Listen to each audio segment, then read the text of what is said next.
자, 그럼 다음으로 데이터베이스 설계 관련해서 몇 가지 내용을 좀 보도록 하겠습니다. 내용이 좀 길어질 수도 있겠는데요. 한번 천천히 나가 보겠습니다.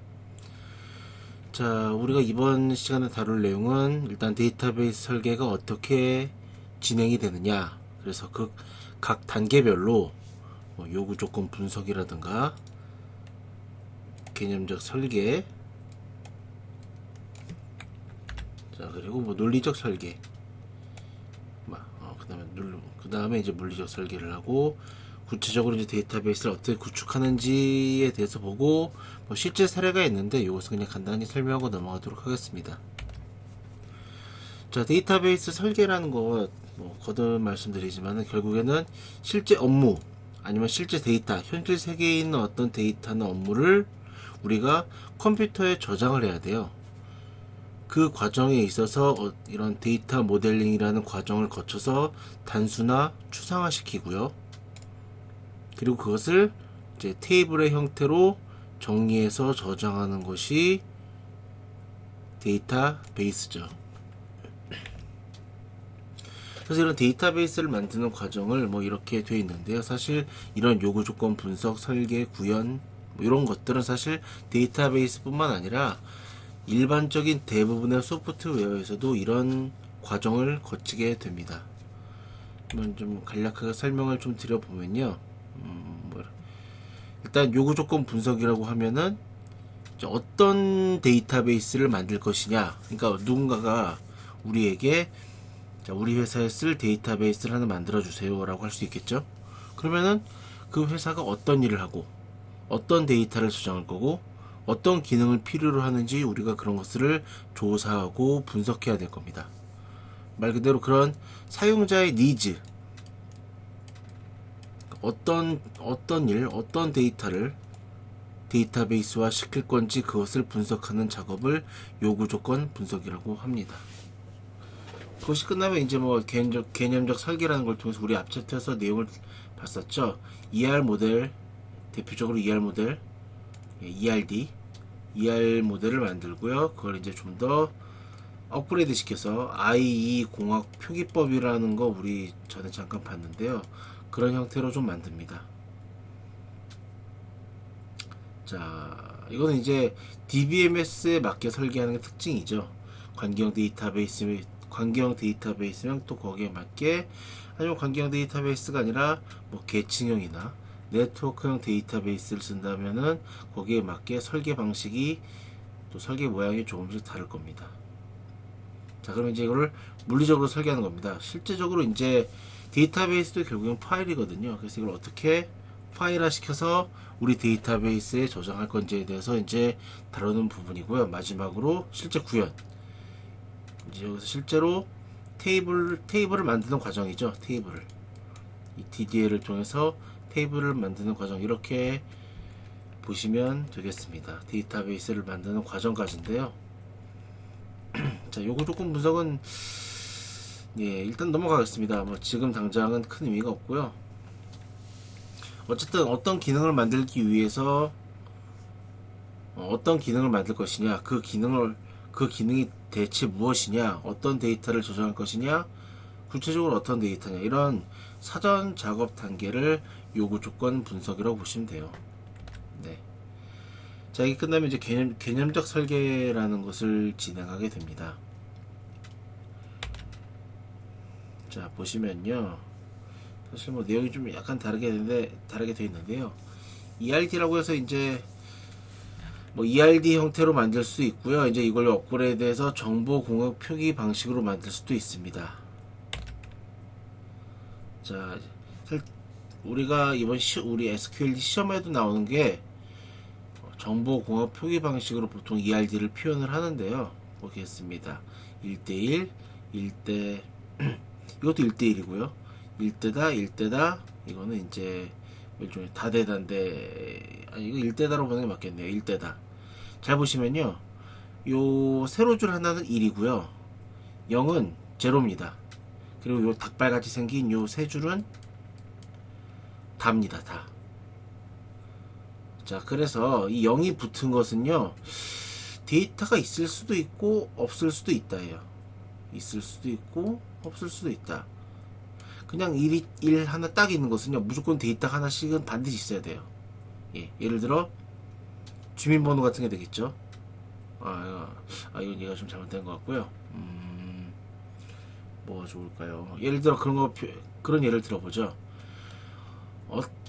사원 테이블이 있고요, 부서 테이블이 있어요. 근데 이 회사의 규칙은요, 모든 부서에는 무조건 한 명 이상의 직원이 있다예요. 한 명 이상의 직원이 있다. 그러면 어떻게 될까요? 모든 부서에 한 명 이상의 직원이 있어?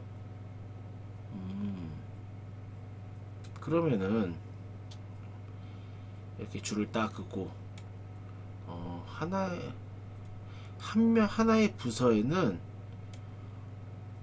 무조건 한 명 이상의 직원이 있구나. 요거 닭발을 그려주면 될 겁니다. 한 명 플러스 한 명 이상의 직원이 있구나, 이렇게 표현하면 되는데요. 회사의 규칙이 좀 바뀌었어요. 부서는 한 명의 직원이라도 없을 수가 있다. 즉 0명 이상이라는 얘기죠. 그땐 이렇게 동그라미를 딱 붙여주면 됩니다.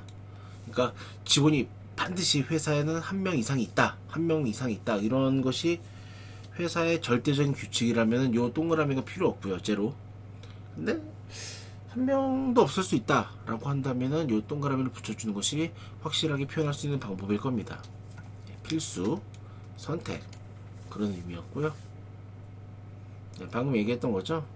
마침 얘가 나오네요. 방금 얘기했던 거네요. 지금 보니까 딱 보시면 될 것 같고요. 요거는 좀 다르네요. 필수. 예를 들어 한 명의 고객은 여러 상품을 주문할 수 있고요, 또 하나의 상품은 여러 고객에게 주문받을 수 있다. 근데 고객이 상품을 주문 안 할 수는 없잖아요. 예. 그러면 주문 정보에 들어갈 리가 없을 테니까요. 그래서 당연히 필수가 여기서는 없는 겁니다. 우리 회사는 무조건 고객이 있으면은 고객이 상품을 주문해야 돼 라는 규칙이 있는 거겠죠, 여기는. 네. 자, 다음 볼게 엔티티인데요. 그러니까 어떤 데이터를 저장할 거냐, 과연 어떤 데이터를 저장할 거냐를 결정하는 거예요. 학교 관련 데이터베이스를 만든다고 칩시다. 그럼 학교에 필요한 정보, 학교에서 DB를 구축하는데 여기 필요한 테이블은 뭘까? 엔티티는 뭘까? 학생, 교수, 강의실, 건물, 이런 게 되겠죠? 그리고 또 수업, 기타 여러 가지 있을 거예요. 이런 것들을 뽑아서 결정하는 것이 엔티티 도출이라는 과정입니다. 네. 엔티티를 도출했으면 거기서 주식별자, 우리가 쉽게 이해할 수 있는 말로는 기본키가 되었습니다. 기본키. 주식별자, 모든 데이터들을 구분할 수 있는 속성. 기본키를 이제 뭘로 할 건지 결정을 해야 돼요. 네, 보통 부서 이런 걸로 많이 하죠. 자, 그럼 이렇게 테이블들을 만들었고 기본키, 주식별자도 만들었어요. 그럼 이들 간의 관계를 결정을 해야 될 겁니다. 엔티티, 그러니까 즉 테이블들은요, 관계가 없으면 의미가 없어요. 우리가 지금 배우고 있는 것은 관계형 데이터베이스입니다. 관계형 데이터베이스의 기본 특징은요, 모든 엔티티, 즉 모든 테이블이 전부 하나 이상의 관계를 맺고 있다는 겁니다. 이런 소속이라던가 이런 거 있잖아요. 그리고 관계를 표시하는 방법은 결국에는 이 두 개의 테이블에 하나 이상의 공통된 칼럼이 있습니다. 보통 그것을 기본키, 외래키 관계로 표현들을 많이 하는데요. 이렇게 하나 이상의 공통된 칼럼이 있으면 그것이 곧 이 두 개의 테이블이 관계를 가지게 되는 겁니다. 자, 방금 얘기했던 이제 기본키의 반대 외래식 별자, 외래키입니다. 외래키. 예를 들면 확실하겠죠. 부서가 있고 사원이 있어요. 이 부서 테이블과 사원 테이블을 연결하기 위해서는 반드시 부서 번호라는 것이 두 테이블의 양쪽에 다 있을 겁니다.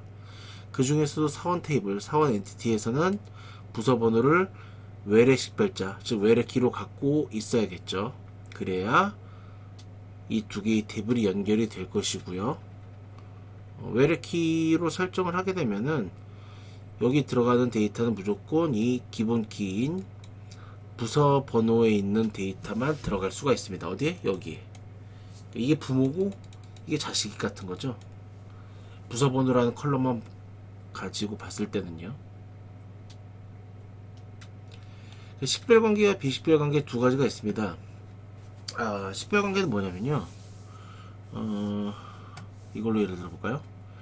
두 개의 엔티티가 있는데요. 두 개의 엔티티가 있는데 이제 사원이 있고 신체 정보라는 엔티티가 있습니다. 사원은 말 그대로 4번이 그냥 기본 키이고요. 신체 정보를 보니까 얘는 기본 키이자 외래 키이기도 해요. 네, 그렇죠. 신체 정보라는 것은 결국 누군가의 신체 정보 데이터들이 모여 있는 건데 이것에 대한 기본 키는 당연히 4번이겠죠. 그러면서 이 4번은 사원 테이블의 4번에 종속됩니다. 즉 무슨 말이냐면 예를 들어 4번에 101번 사원이 이렇게 3명이 있어요. 101번, 102번, 103번 사원. 근데 신체 정보 테이블에 4번이 104번이라는 사람이 있을 수 있을까요? 105번도 있을 수 없겠죠. 여기 있는 사람만 여기에 들어갈 수 있잖아요. 그래서 이런 관계를 종속된다고 하는데, 네, 그래서 외래 키이기도 합니다. 이런 관계를 식별관계라고 하고요. 우리가 일반적으로 보는 기본키 외래키 관계는 비식별 관계입니다. 또 똑같은 테이블로 예를 들어 볼게요. 사원이 있고 부서가 있습니다. 4번은 기본키고요. 부서 코드는 부서 테이블에서는 부서 코드가 기본키인데 이 4번이 부모 테이블의 기본키가 여기서는 그냥 일반 컬럼으로 쓰이고 있습니다. 물론 외래키고요. 그러니까 기본키가 아니에요. 여기선 기본키인데 이 4번이 여기서는 기본키가 아닙니다. 이런 관계를 식별관계, 비식별관계라고 합니다. 비식별관계. 예, 뭐 약간 차이가 있는데요. 자, 요 개념 잘 이해해 두시고요. 나중에 우리 시험에 나올 겁니다. 자, 논리적 데이터 모델이 이제 뭐 이런 것을 관계로 이제 뭐 네, 뭐 이렇게 정보와 표기 방식으로 만드는 것이 목표인 거고요. 이런 것은 그냥 한번 쓱 읽어보시기 바랍니다. 뭐 데이터가 워낙 많고 ERD를 그리고 이것을 논리적 모델링을 통해서 관계 스키마 또는 정보 공유 표기 방식으로 표현할 수가 있습니다. ERD를 바탕으로요. 보면은 뭐 이제 뭐 엔티티 이름, 기본 키 이름, 일반 컬러 이름, 외래 키 이렇게 돼 있어요. 이렇게 표현할 수도 있고요. 닭발 같은 걸 써가지고 이렇게 표현할 수도 있습니다. 사실 크게 차이가 없죠. 네, 이거는 여러분들 1대1 관계냐 뭐 그런 거에 따라서 차이점이 좀 있는데요. 지금 해보니까 이게 강의가 길면은 이게 지루해서 잘 못하겠더라고요. 그래서 여기서 잠깐 쉬었다가 잠깐 환기를 시키고 앞에 내용 좀 이해 안 되겠으면 다시 보시고요. 잠깐 쉬었다가 다음 내용, 요 내용 좀 자세히 보겠습니다. 한번 보도록 하겠습니다.